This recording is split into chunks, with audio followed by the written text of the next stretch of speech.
In 1914, Sir Ernest Shackleton set out to achieve something no one had done before, walking across the entire continent of Antarctica.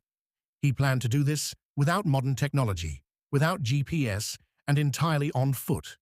Leaving the last outpost of human civilization behind, Shackleton led a crew of 28 men and a pack of sled dogs into the freezing unknown, relying strictly on heavy analog resources. But the ocean had other plans. The expedition's ship, the Endurance, hit ice in the Weddell Sea that was far denser than expected. Slowly, the freezing water expanded, trapping the wooden hull in a vice grip.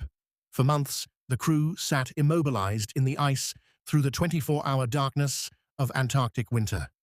Slowly, the pressure of the frozen sea splintered the ship's timbers, ultimately crushing the Endurance and sending it to the bottom of the ocean. 28 men were now stranded on a floating chunk of ice. The temperature was minus 50 degrees Celsius. They were thousands of miles from shipping lanes.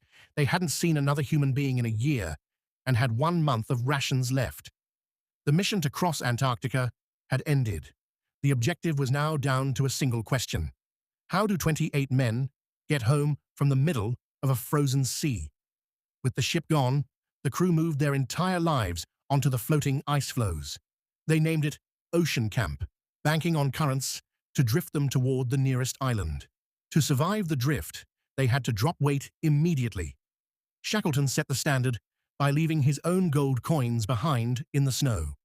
He ordered the expedition photographer to select only 150 photo negatives and abandon the rest. Personal attachments were a liability. Months passed. As summer returned to Antarctica, the temperatures rose and the ice softened. Suddenly, the very ground the crew was sleeping on split apart, revealing the freezing, dark ocean beneath them. As the ice splintered, the crew had minutes to salvage their supplies and reach the lifeboats. Their only chance of staying alive was moving faster than the ground could dissolve. The men loaded into 3 one-ton wooden lifeboats, rowing through fields of jagged icebergs for days on end. 497 days after they left civilization, the crew finally felt solid ground beneath their feet. Elephant Island. But Elephant Island was a barren rock outside of any established shipping lane. They were safe from the melting ice, but they were still thousands of miles from a rescue that wasn't coming. Shackleton knew that staying on the island was a death sentence. He left 22 men on the beach under his second-in-command, Frank Wild, and prepared a 22-foot lifeboat for a final, desperate attempt to find help. Between them and rescue sat the Drake Passage, a 1,300-kilometer stretch of the deadliest ocean water on Earth. For weeks, these 6 men rowed through hurricane-force winds, bailing freezing water out of a small wooden boat while fighting 12-meter-high waves that threatened to swallow them whole.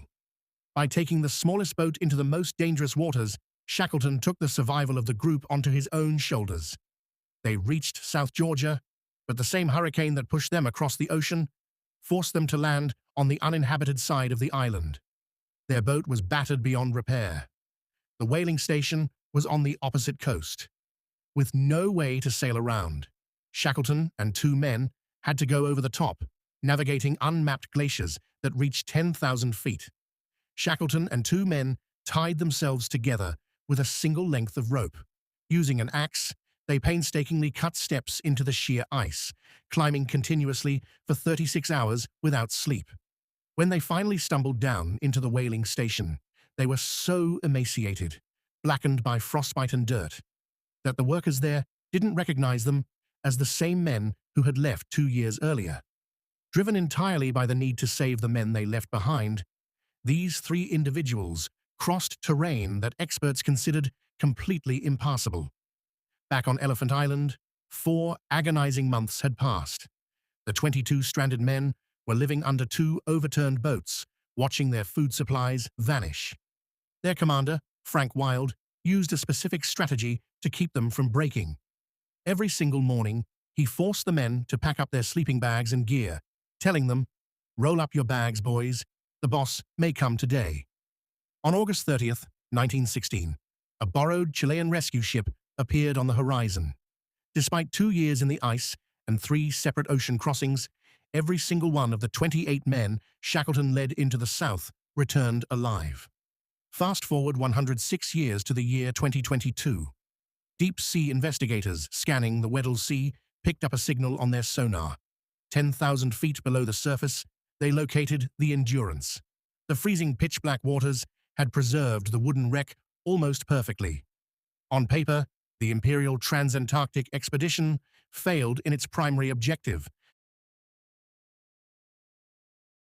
yet it remains history's greatest survival story. Success in this environment didn't come from perfectly executing the initial plan. It came from the mental fortitude to accept a disastrous new reality and relentlessly adapt until every man was safe.